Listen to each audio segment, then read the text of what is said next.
রায়দিঘিতে CPIM প্রার্থী শ্যাম্য গাঙ্গুলির জনসভায় জনস্রোত। দক্ষিণ চব্বিশ পরগনায় রায়দিঘি বিধানসভা এলাকায় সিপিআইএম মনোনীত প্রার্থী শ্যাম্য গাঙ্গুলির জনসভা ঘিরে চোখে পড়ল বিশাল জনসমাগম। রায়দিঘি থানার অন্তর্গত এই জনসভায় কয়েক হাজার মানুষের উপস্থিতি কার্যত জনজোয়ারের চিত্র তুলে ধরে। আসন্ন বিধানসভা নির্বাচনকে সামনে রেখে এই জনসভা রাজনৈতিক মহলে যথেষ্ট তাৎপর্যপূর্ণ বলেই মনে করছেন বিশ্লেষকরা। সভায় উপস্থিত ছিলেন প্রাক্তন সুন্দরবন উন্নয়ন মন্ত্রী কান্তি গাঙ্গুলি, এসএফআই এর সর্বভারতীয় সম্পাদক সৃজন ভট্টাচার্য, তন্ময় ভট্টাচার্য, বর্ণালী জানা, অঞ্চল সভাপতি কালী গোপাল হালদার, রইচুদ্দিন মোল্লা সহ একাধিক নেতৃত্ব। সভা মঞ্চ থেকে জোরালো ভাষণ দেন তন্ময় ভট্টাচার্য। তিনি বলেন, অন্যান্য রাজনৈতিক দল শুধু প্রতিশ্রুতি দেয়, কিন্তু সিপিআইএম যা বলে তা বাস্তবায়ন করে। তিনি কান্তি গাঙ্গুলির উন্নয়নের প্রসঙ্গ তুলে ধরে জানান, 2011 সালের আগে রায়দিঘিতে একাধিক সেতু পরিকাঠামো নির্মাণ করা হয়েছিল, যা বর্তমানে অবহেলার কারণে ভগ্ন দশায় রয়েছে।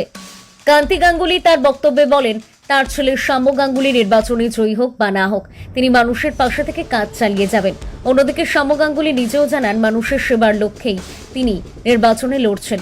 তিনি বলেন, জনগণই চূড়ান্ত সিদ্ধান্ত নেবে, আমরা তাদের আস্থার উপরে ভরসা রেখেই এগিয়ে চলেছি। তিনি আরও জানান, সিপিআইএম এবং আইএসএফ যৌথভাবে এই নির্বাচনে প্রতিদ্বন্দ্বিতা করছে এবং এই জোট সাধারণ মানুষের মধ্যে ইতিবাচক সাড়া ফেলেছে বলেও দাবি করেন।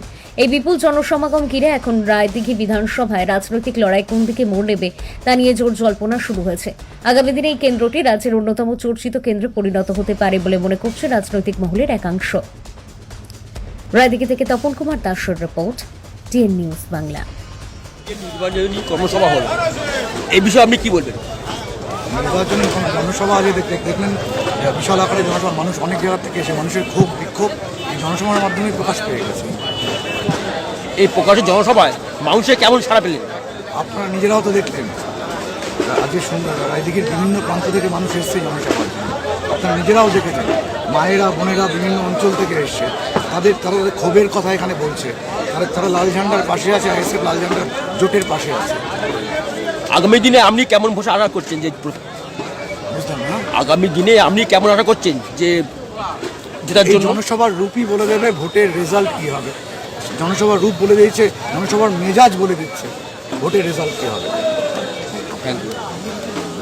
রায়দিঘি বিধানসভায় আপনার ছেলে দাঁড়িয়েছে এই প্রতিদ্বন্দ্বী হিসাবে, এ বিষয়ে আপনি কি বলবেন? এখন আমার ছেলে হিসেবে না, ও রায়দিঘিতে 30 বছর ধরে এখানে রাজনৈতিক কাজে, বাড়ি কুমড়োপাড়া, ভোটারও কুমড়োপাড়া, দক্ষিণ চব্বিশ পরগনা জেলা সিপিএমের জেলা কমিটির সদস্য। আমার সরকার এটা বড় পরিচয় বলতে পারি, সহজ সরল সৎ গরিব মানুষের পাশেও থাকবে এক সময়, এই শিক্ষাটাও আমার কাছে ভালো লাগে। হারা যেটা বড় কথা না, জিতলে দায়িত্ব পালন করবে, বিধানসভায় গিয়ে সুন্দরবনের উন্নয়নের স্বার্থে চিৎকার করবে এবং উন্নয়নের জন্য টাকা ছিনিয়ে আনতে পারবে, এই সাহস সুব্রত আছে। Thank you. রায়দিঘি বিধানসভায় এই শ্যাম্য গাঙ্গুলি কেমন প্রতিক্রিয়া হচ্ছে, কি বিষয় বলবেন? দেখুন, এটা রায়দিঘির মানুষ। আমি রায়দিঘির বাইরে থেকে রায়দিঘিতে এসে একটা মিটিং করি, এটা বলে দেওয়ার মতো স্পর্ধা দেখা যায়, কিন্তু আমি সাধারণভাবে গোটা বাংলার ক্ষেত্রে এই কথাটা বলতে পারি, এবারের নির্বাচন তৃণমূল বিরোধী সুনামি হয়েছে। তৃণমূলের বিরুদ্ধে তীব্র ঘৃণায়, তীব্র রাগে, তীব্র ক্ষোভে ছটফট করছে মানুষ। সুযোগ পেলেই এই মানুষ তৃণমূলকে পরাজিত করবার জন্য যা করার তাই করবেন। এই সুযোগটা নেওয়ার জন্য আরও সর্বনাশা শক্তি, আরও ভয়ঙ্কর শক্তি, সত্যিকারের ফ্যাসিবাদী শক্তি বিজেপি চেষ্টা করছে।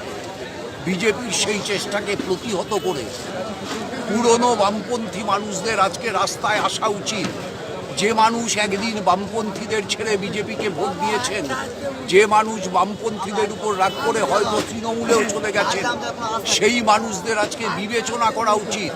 গত 12 বছরে গোটা দেশ, গত 15 বছরে গোটা রাজ্য কোথায় গিয়ে দাঁড়িয়েছে, কে বাঁচাতে পারে? এটা শ্যাম্য গাঙ্গুলির জেতার লড়াই না, এটা বাংলাকে বাঁচানোর লড়াই।